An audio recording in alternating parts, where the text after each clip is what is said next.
I didn't really have a care in the world, you know, my needs were met and my family was nice and fun and supportive and encouraging, and I just grew up just a pleasant person and excited about life. She was an amazing child.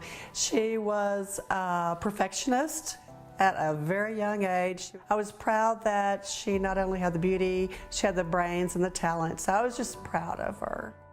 Well, her cheer coach, Miss Sandy, called me one day when she was in the early part of her senior year and had known her all her life. And she said, Randy, something's not right with Kendal. She's just not acting like she has. And she goes, I don't know what it is. I can't put my finger on it, but she's just not acting right, and I'm concerned about her.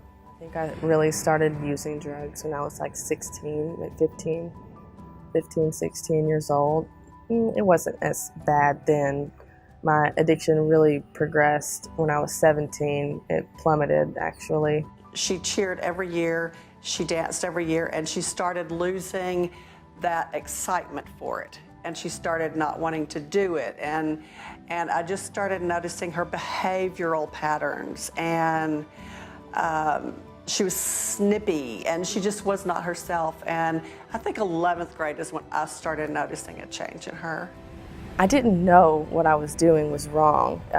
The drugs left me emotionless. You know, not only did I not feel the bad, but I also didn't feel the good. I was numb to everything and everyone. I didn't know what I was doing was wrong. I didn't realize what I was doing was hurting my friends and my family.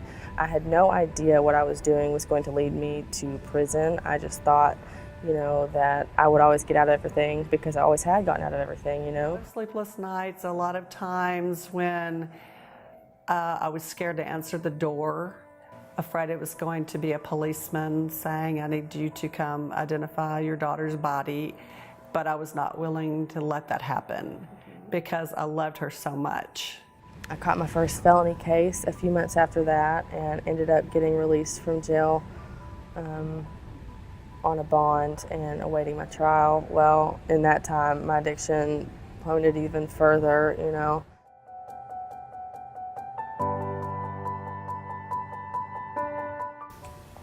Kendal finally hit rock bottom, and she reached out to me and wanted me to come get her. And she was very sick, and I took her to the hospital, and they treated her. And she went straight from the hospital to the Pulaski County Jail. She, at that point, was willing. And at the end, when they came to handcuff her and take her off, you know, she held her little hands out, and she said she was ready.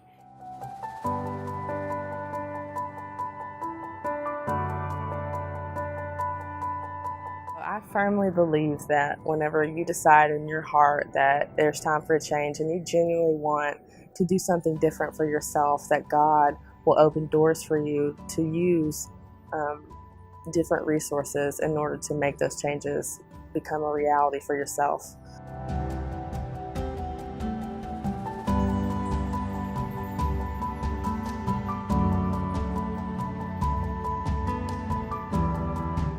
Between the jail, the classrooms with Exodus and Hope Rises, it totally changed her. And then Goodwill, they got her the job at Goodwill.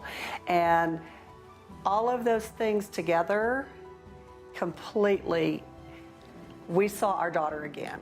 That we had not seen in so long. And Goodwill's TEO program was just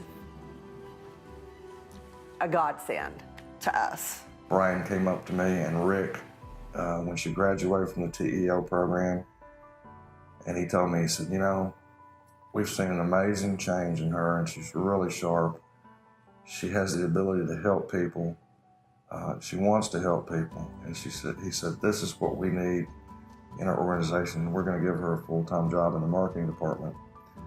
And he said, I just want you to know she did it on her own, and we're real proud of her. And I cried.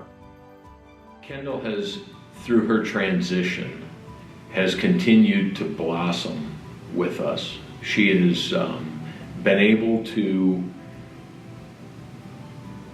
take the opportunities that have been given her and run with them.